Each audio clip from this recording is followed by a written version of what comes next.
Olá pessoal, tudo bem com vocês? Meu nome é Elielso.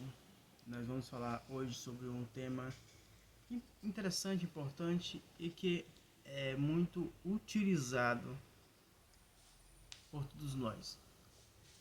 A palavra em específico significa amor, mas a gente vai tratar sobre as variáveis daquilo que chamamos de amor e aquilo que está perdendo o sentido, vamos dizer assim, nessa ênfase. O amor, como descrito por Cristo, é diferente do amor descrito pelas atuais pessoas na sociedade. O amor descrito por Cristo, pelo Evangelho, é um amor de doação, um amor de misericórdia, de perdão, de generosidade, de justiça. O amor que se prega hoje, mesmo usando as mesmas palavras, justiça, misericórdia e tudo mais, ela vem carregada de um sentimento por trás que não reflete nada disso, que é um egocentrismo, uma centralidade nas vontades dos indivíduos. Cada indivíduo acha que é o dono do mundo. Então vamos lá. No mundo antigo, três palavras definiam amor: ágape, eros e filos. Ágape foi utilizado pelos cristãos para definir o amor de Deus, porque era um amor de doação e sem querer nada em troca. Então, o amor ágape tornou-se o amor de Deus. Essa palavra grega foi utilizada para descrever o amor de Deus. Então, quando sentimos e fazemos esta mesma ação de sacrifício, de doação de nós mesmos, estamos exercitando o amor ágape. O amor eros é um amor erótico, um amor em grande parte sexual, mas não é só sexual, é um amor de prazeres. É que se você tem gostos, prazeres, né? Mas hoje em dia a palavra eros foi mais radicalizada assim, por causa de um termo que vem do eros, né? Erotismo, né? Que é mais a questão de erotização, de sexualização da imagem do indivíduo. Então, ela tornou-se mais um amor promíscuo, um amor não diferentemente de ágape, vamos dizer assim, totalmente. É um amor mundano, vamos dizer assim. E filos é um amor que em grande parte também se utilizava para definir o amor de Deus, só que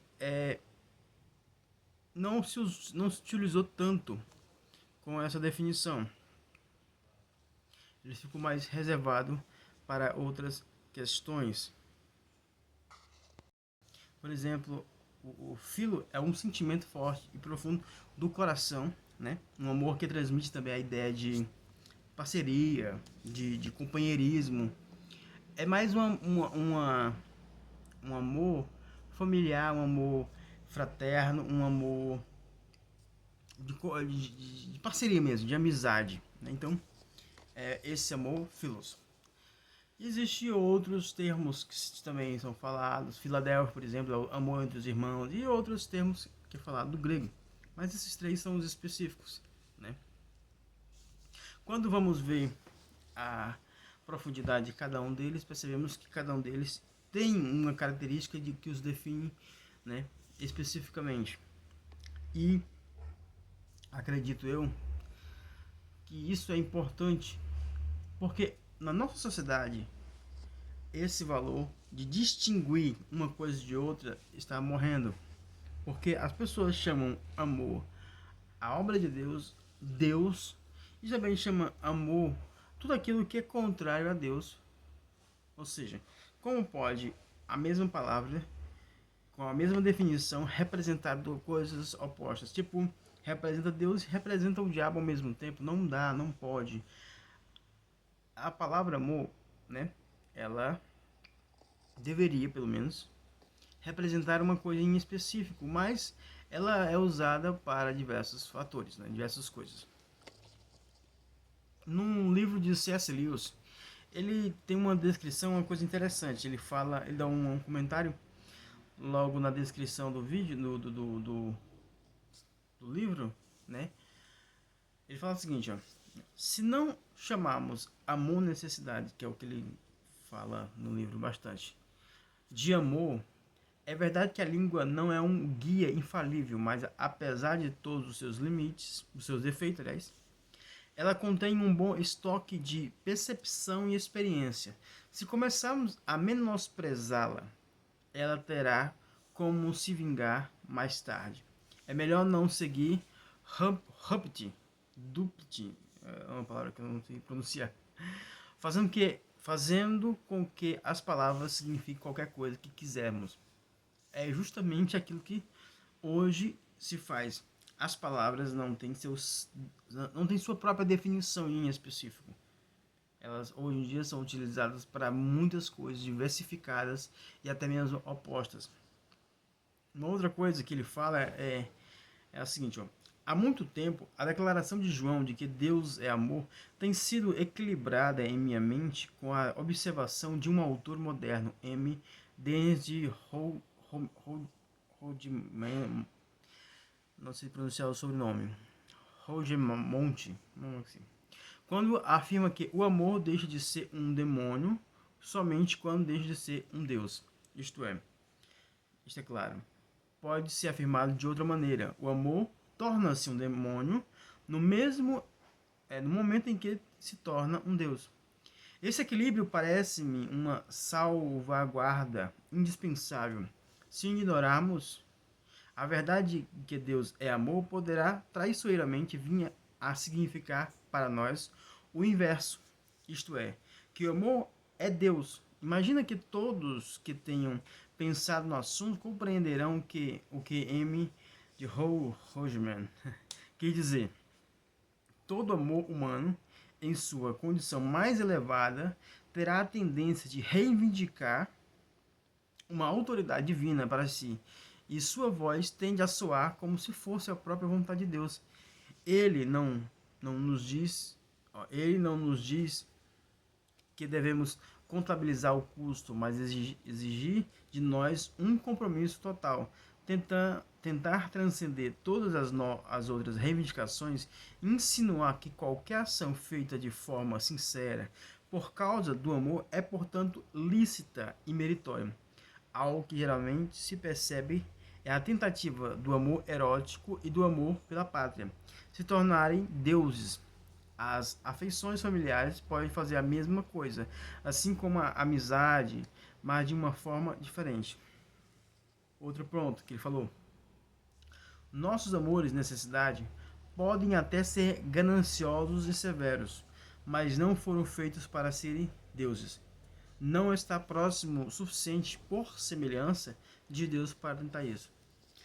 Justamente aquilo que C.S. Lewis, uns 100 anos atrás, estava falando, hoje, basicamente, as pessoas tornaram para elas deuses.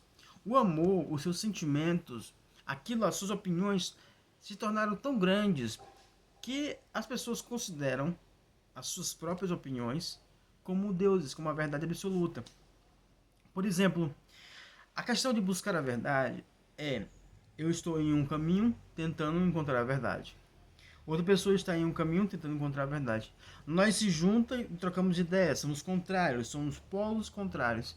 E discutimos, e quando esses polos contrários discutem e concluem que existe uma verdade, a pessoa que está com o erro, ou as pessoas que estão com o erro, devem ter a humildade de deixar de lado esse egocentrismo e assumir a verdade que foi concluída. Hoje não. As pessoas esquecem a verdade e as suas opiniões são endeusadas. Esquece a verdade que deve ser buscada, deve ser caçada como se fosse um ouro. Trocaram pelas suas próprias opiniões e seus próprios achismos. Dessa forma, transformaram as suas próprias imaginações, o seu próprio egocentrismo em seu Deus. E aqui é muito interessante que ele fala uma descrição de sua época, né? Já falando como as pessoas reagem às suas emoções. Mas isso aqui, para hoje, é muito mais válido, porque as pessoas estão tratando seus sentimentos como se fossem deuses, como se mandassem, como se com um nome bonitinho chamado direito. Não, é meu direito. É o direito, direito, direito. Então, em nome do direito, você faz a injustiça em nome do amor. Entende? Então, a gente não pode, de maneira nenhuma, distorcer as palavras do que elas significam, do que elas realmente tratam. É por isso que, quando falamos de amor, não podemos associar isso a uma coisa maléfica, a uma coisa simplesmente carnal. Nós, pelo menos cristãos, nós como cristãos, que pelo menos ainda temos voz, a gente tem que aprender a associar amor ao que aquilo que Deus diz que é amor. E chamar os demais prazeres com a definição específica da língua para aquilo. Se é algo libidinoso, é algo libidinoso, não é amor. Se é uma afeição por amigos e outras coisas, que não tem os traços da natureza divina, então é apenas uma amizade, um companheirismo, algo distinto. Mas quando essa amizade tem aqueles traços específicos da natureza de Deus, então a gente pode chamar amor. Isso eu falo não é para todo mundo, eu falo para quem é cristão. Porque se a gente não distinguir essa forma, até mesmo na nossa imaginação, na nossa percepção da realidade, vai estar contaminada. Por exemplo, toda palavra ela carrega com si significados e imagens. Quando você fala qualquer palavra, ela vai ter um significado e essa palavra ela vai retratar uma imagem, uma ação, um comportamento, um objeto, qualquer coisa. Então, uma palavra ela tem como objetivo retratar uma realidade, um objeto, né? E também tem um significado para aquela palavra. Então, se uma palavra significa tudo, ou seja, ela não significa absolutamente nada, ela perde a sua essência, ela perde o seu valor, né? Então, para que a palavra não se chegue a este ponto de ser extinguida de uma boa relação com bons princípios, com boas ideias, é necessário a gente ter a noção e a percepção de distinguir. Olhamos para o mundo, vemos as promiscuidades, chamamos de ser promiscuidade, isso não é amor. Isso é maldade, isso é perversidade, isso aí não é amor, né? Por quê? Porque a gente sabe definir o que é amor e o que não é. Porque idolatraram o amor como se fosse um Deus. As pessoas chamam o amor de Deus, mas o amor não é Deus. Deus é que é amor. Você percebe? Você consegue entender essa questão? Deus é amor, mas o amor não é Deus. Se quando você percebe isso, consegue distinguir isso na sua mente, você vai saber melhor se relacionar, definir aquilo que você vê no mundo, você vai saber distinguir o joio do trigo nas relações. Você saber o que é amor e o que não é amor. Mas se você estiver seguindo a correnteza do mundo, aquilo que o mundo chama de amor, você também vai chamar de amor. E muitas coisas das coisas que as pessoas chamam de amor é abominação diante de Deus. Então, espero que vocês tenham compreendido e a graça de Deus esteja sobre todos vocês. Até o próximo vídeo.